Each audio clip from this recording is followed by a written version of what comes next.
જય હિન્દ વિદ્યાર્થી મિત્રો, આપ સૌનું મારી યુટ્યુબ ચેનલ ભૌમિક પ્રજાપતિમાં હાર્દિક સ્વાગત છે. વિદ્યાર્થી મિત્રો, આપણે ધોરણ 10 વિષય વિજ્ઞાનમાં પ્રકરણ નંબર 5 તત્વોનું આવર્તી વર્ગીકરણ વિશે અભ્યાસ કરી રહ્યા છીએ, જેમાં આજે હું નવા વિડીયો સાથે હાજર છું.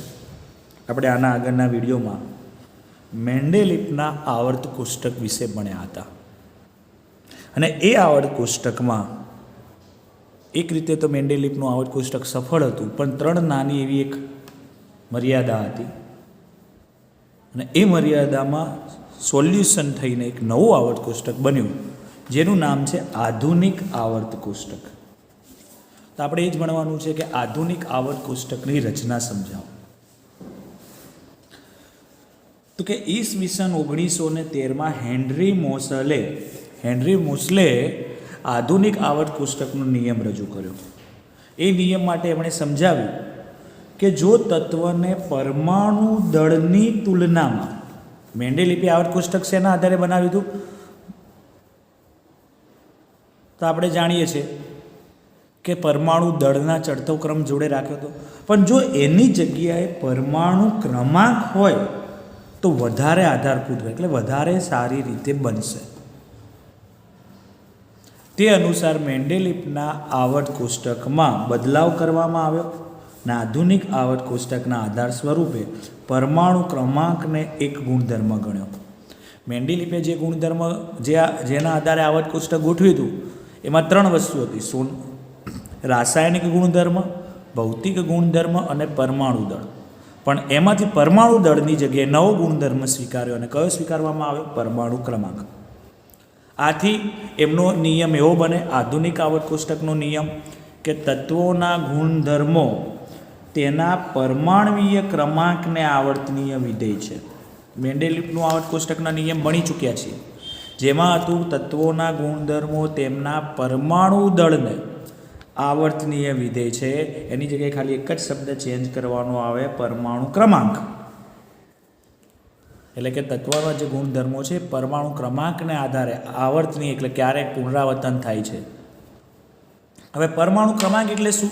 આમ તો તમે 9મા ધોરણમાં વ્યાખ્યા ભણીને આવેલા હશો. ફરીથી અહીંયા જોઈએ કે કોઈ પણ તત્વના પરમાણુ કેન્દ્રમાં રહેલા પ્રોટોનની સંખ્યાને પરમાણુ ક્રમાંક કહે છે. કોઈ પણ તત્વના પરમાણુ કેન્દ્રમાં રહેલી પ્રોટોનની સંખ્યાને પરમાણુ ક્રમાંક કહે છે. આમ આ તત્વોને પરમાણુ ક્રમાંકના ચડતા ક્રમમાં ગોઠવ્યું. મેન્ડેલિફે પરમાણુ દળના ચડતા ક્રમમાં ગોઠવ્યું હતું, અહીંયા પરમાણુ ક્રમાંકના ચડતા ક્રમમાં ગોઠવતા આધુનિક આવર્ત કોષ્ટકની શું થાય છે? રચના. એટલે કે આધુનિક આવર્ત કોષ્ટક બને છે. અને આના કારણે મેન્ડેલિફની આવર્ત કોષ્ટકમાં જે મર્યાદા હતી, પહેલી મર્યાદા હતી હાઇડ્રોજનનું સ્થાન. તે હાઇડ્રોજનનો દેખાવ 7મા સમૂહ જેવો હતો. એના રાસાયણિક ગુણધર્મો પહેલા સમૂહ જેવા હતા. તેને મૂકવો ક્યાં? કે પહેલાં મૂકવું કે 7મામાં? તો હવે હાઇડ્રોજનનો નંબર 1 છે, હાઇડ્રોજનનો પરમાણુ ક્રમાંક 1 છે, એના કેન્દ્રમાં પ્રોટોન 1 હોય, એટલે કે ખબર પડી ગઈ કે એને પહેલું જ મુકાય. એટલે એમાં એ સામાન્ય રીતે સુધારો થયો. બીજું, સમસ્થાનિકનો પ્રોબ્લેમ હતો. સમસ્થાનિક એટલે જેના પરમાણુ ક્રમાંક સમાન હોય, એટલે કે પ્રોટોનની સંખ્યા સરખી હોય, પરંતુ વજન અલગ અલગ હોય, પરમાણુ દળ. હવે સામાન્ય રીતે મેન્ડેલિફે પરમાણુ દળના ચડતા ક્રમમાં ગોઠવ્યો હતો, પરંતુ એ પરમાણુ દળના ચડતા ક્રમમાં ગોઠવતા અમુક તત્વોમાં એવું થતું કે એના ગુણધર્મો, રાસાયણિક ગુણધર્મ સરખા હોય, પણ પરમાણુ દળ અલગ અલગ હોય. જેમાં આપણે સમજાવ્યું હતું કાર્બન, કે કાર્બનનો પરમાણુ ગુણધર્મ સરખો પણ વજન અલગ. તો કયા તત્વને લેવું? એક્ઝામ્પલ આપણે સમજાવ્યું હતું કે કાર્બન 14 આવે અને કાર્બન 12 આવે. આ બંને કાર્બનના રાસાયણિક ગુણધર્મ સરખા પણ વજન અલગ છે. તો હવે કોષ્ટકમાં 12 વાળું કાર્બન મૂકવો કે 14 વાળો, એને પ્રોબ્લેમ થતો હતો, એટલે કે સમસ્થાનિકનો પ્રોબ્લેમ હતો. અને ત્રીજું, ચડતા ક્રમમાં પરમાણુ દળના ચડતા ક્રમમાં ગોઠવતા મેન્ડેલિફને એક જગ્યાએ પ્રોબ્લેમ થતો હતો કે સરખો ગેપ નહોતો. એટલે જે આગાહી કરી તે આગાહી પરફેક્ટ નહોતી. પણ જો એના કેન્દ્રમાં રહેલા પ્રોટોનના આધારે ગોઠવે તો એક લાઇનમાં જ વધે. પહેલો નંબરનો 1 પ્રોટોનવાળું પહેલું, 2 પ્રોટોનવાળું બીજું, એટલે જેથી એ પણ પ્રોબ્લેમ સોલ્વ થઈ જાય. ખ્યાલ આવી ગયો? એટલે કે મેન્ડેલિવના કોષ્ટકમાં જે સામાન્ય પ્રોબ્લેમ હતા એ અહીં સોલ્વ થયા, જે મર્યાદા હતી અહીં સોલ્વ થઈ. ખ્યાલ આવી ગયો હશે બધાને કમ્પ્લેટ? હવે જોઈએ એનું માળખું સમજાવવાની વાત છે. તો કે આધુનિક આવર્ત કોષ્ટકનું માળખું સમજાવો, અથવા આધુનિક આવર્ત કોષ્ટકમાં સમૂહ અને આવર્ત વિશે નોંધ લખો. આપણે જાણીએ છીએ, હમણાં જોયું કે આધુનિક આવર્ત કોષ્ટકમાં તત્વોની ગોઠવણી પરમાણુ ક્રમાંકના ચડતા ક્રમમાં થઈ. અને આપણે અહીંયા જોઈએ આધુનિક આવર્ત કોષ્ટક આ રહ્યું. આ આધુનિક આવર્ત કોષ્ટકમાં પરમાણુ ક્રમાંકના ચડતા લાડુ 1 નંબર 2 નંબર 3 4 5 6 7 એવી રીતે છે. તમે 20 તત્વો સુધી તો ભણીને આવેલા છો.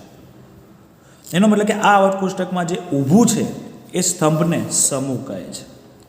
કે આવર્ત કોષ્ટકના ઊભા સ્તંભને સમૂહ કહે છે, જેની કુલ સંખ્યા આ 1 થી 18 છે. બરોબર છે? આવર્ત કોષ્ટકમાં કોઈ પણ એક જ સમૂહના તમામ તત્વોની સંયોજકતા સમાન હોય છે. સમજો હવે અહીંયા હું પહેલો જ સમૂહ લઉં, હાઇડ્રોજન, તો અહીંયા હું પેનથી લખું છું હાઇડ્રોજનમાં ઇલેક્ટ્રોન રચના 1 આવે.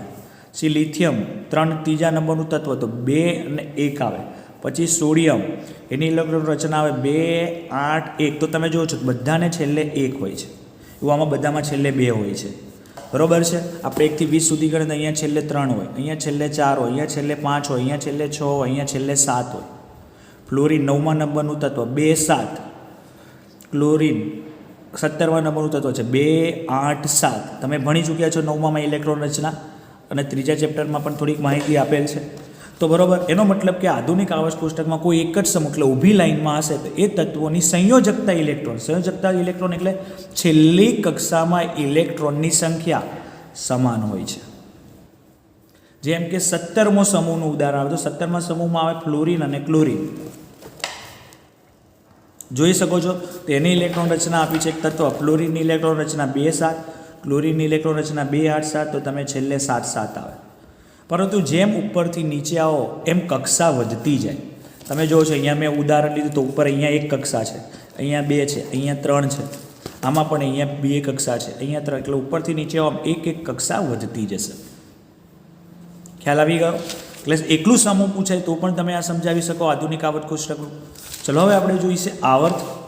તો કે આધુનિક આવર્ત કોષ્ટકમાં જે આડી લાઈન હોય છે એ આડી લાઈનને હરોળને આવર્ત કહે છે, જેની સંખ્યા કુલ 7 છે. 1 2 3 4 5 6 અને 7. તો ઘણાને લાગશે કે સાહેબ આ નીચે શું છે? નીચે અહીંયા વચ્ચેથી છે 57 અને 72, એની વચ્ચે જો ડાયરેક્ટ ગેપ છે એ તત્વો નીચે છે. અહીંયા બીજું છે 89 થી 114, એ તત્વો નીચે આપેલા છે. એ કેમ છે અત્યારે શું છે એ તમારે અત્યારે ડિટેલમાં નથી, જે અમુક પ્રકારની શ્રેણી આધારિત હોય છે જે અત્યારે તમારે ભણવામાં નથી. એટલે આપણે 1 થી 20 સુધી સામાન્ય માહિતી યાદ રાખવાની છે. અને પ્રથમ આવર્તમાં 2 તત્વો, બીજામાં 8, ત્રીજામાં 8, ચોથામાં 32, પાંચમામાં 32, ચોથામાં 18, પાંચમામાં 18, છઠ્ઠામાં 32, સાતમામાં 32. બરોબર? તો અહીંયા એ જ લખ્યું છે કે બીજા આવર્તમાં 2 તત્વો, પ્રથમ આવર્તમાં 2 તત્વો, બીજા અને ત્રીજા આવર્તમાં 8 તત્વો, ચોથા અને પાંચમા આવર્તમાં 18 તત્વો, છઠ્ઠા અને સાતમા આવર્તમાં 32 તત્વો છે. બરોબર? અને કોઈ પણ આવર્તમાં બધા જ તત્વો સમાન કક્ષા ધરાવશે. સમજો હવે શું કહેવા માગે છે. અહીંયા હું સોડિયમ લઉં તો સોડિયમની ઇલેક્ટ્રોન રચના શું આવે? 2 8 1, 11મા નંબરનું તત્વ. હવે આ જ લાઈનમાં હું છેલ્લે આર્ગોન લઉં અને આર્ગોનની ઇલેક્ટ્રોન રચના શું આવે? 2 8 8. ક્લોરિનની લઉં તો 2 8 7, સલ્ફરની લઉં તો 2 8 6, ફોસ્ફરસની લઉં તો 2 8 5.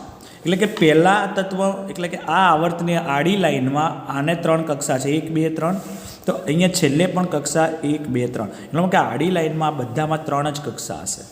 પહેલામાં આડી લાઈનમાં બધાને 2 જ કક્ષા હશે, આમાં પહેલામાં 1 જ કક્ષા હશે. એનો મતલબ કે આવર્તમાં કક્ષાની સંખ્યા સમાન રહેશે, પરંતુ છેલ્લી સંખ્યામાં છેલ્લે 1 1 વધશે. 2 8 1, 2 8 2, 2 8 3, 2 8 4, 2 8 5, 2 8 6, 2 8 7, 2 8 8. એટલે છેલ્લે 1 1 વધે છે. તો અહીંયા 2 મુદ્દા એ જ કીધું છે કે કોઈ પણ આવર્તમાં બધા જ તત્વો સમાન કક્ષા ધરાવે. આવર્તમાં ડાબીથી જમણી બાજુ જતાં પરમાણુ ક્રમાંકમાં એક અંક વધે એટલે કે સંયોજકતા કક્ષા એટલે કે છેલ્લી કક્ષામાં એક ઇલેક્ટ્રોનનો શું થાય છે? વધારો. જેમ કે લખેલું છે આપણે અહીંયા ત્રીજું જ આવર્ત કીધું કે sodium, magnesium, aluminium, silicon, phosphorus, sulphur, chlorine, argon વગેરે ત્રીજા આવર્તમાં છે. એટલે એમની 3 કક્ષાઓ હશે કે એલ એમ. ત્રીજા આવર્તમાં 3 કક્ષાઓ. તો આપણે અમને લાઈનમાં જોઈએ તો 2 8 1 2 8 2 2 8 3 2 8 4 2 8 5 એટલે કે છેલ્લે એક સંખ્યા વધતી જશે. પણ બધાની કક્ષા સંખ્યા કેવી રહેશે? 3 3. બીજો આવર્ત હશે તો 2 2 હશે. ત્રીજો આવર્ત હતો તો 3 કક્ષા હતી. ખ્યાલ આવી ગયો હશે? હવે જોઈએ આપણે છેલ્લો ટોપિક જે વિડીયોનો કે કોઈ પણ કક્ષામાં ઇલેક્ટ્રોનની ગોઠવણી શેના ઉપર આધાર રાખે અથવા કેવી રીતે થાય? કે કોઈ પણ કક્ષામાં ઇલેક્ટ્રોનની મહત્તમ વધુમાં વધુ સંખ્યા કેટલી સમાઈ શકે તેનો આધાર આ સૂત્ર ઉપર છે, 2n² સૂત્ર પર. જ્યાં n એટલે કક્ષાનો નંબર, એટલે કે પહેલી કક્ષા હોય તો 1 લખવાનો, બીજી કક્ષા હોય 2 લખવાનો, ત્રીજી હોય તો 3 લખવાનો, ચોથી લખવી હોય 4 લખવાનો. તેવી રીતે પહેલી કક્ષાને k નામ આપેલું છે, બીજાને l આપ્યું છે, ત્રીજાને m આપ્યું છે, ચોથાને n આપ્યું. તે સૂત્રમાં મૂકો. nની જગ્યાએ 1 તો 2 આવશે, lની જગ્યાએ 2 મૂકો એટલે કે nની જગ્યાએ 2 મૂકો તો જવાબ 8 આવશે. આ સૂત્રની અંદર nની જગ્યાએ 3 મૂકો તો 18 આવશે. આ સૂત્રની અંદર nની જગ્યાએ 4 મૂકશો તો 32 આવશે. એનો મતલબ એવું થયો કે પહેલા આવર્તમાં એક કક્ષા છે એટલે 2 તત્વો છે.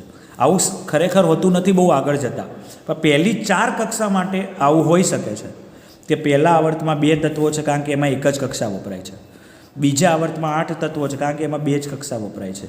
ત્રીજા આવર્તમાં 18 તત્વો છે જેથી એમાં 18 તત્વો. ખરેખર ત્રીજામાં આ નિયમ અહીંથી લાગુ પડતો નથી કારણ કે ત્રીજા આવર્ત અને ચોથા આવર્તમાં 3 કક્ષા હોય છે, જે પણ ડિટેલમાં બહુ નથી આપ્યું તમારે, પણ ચોપડીમાં ખાલી આટલું જ ઉલ્લેખ છે જે હું તમને બતાવી પણ શકું છું.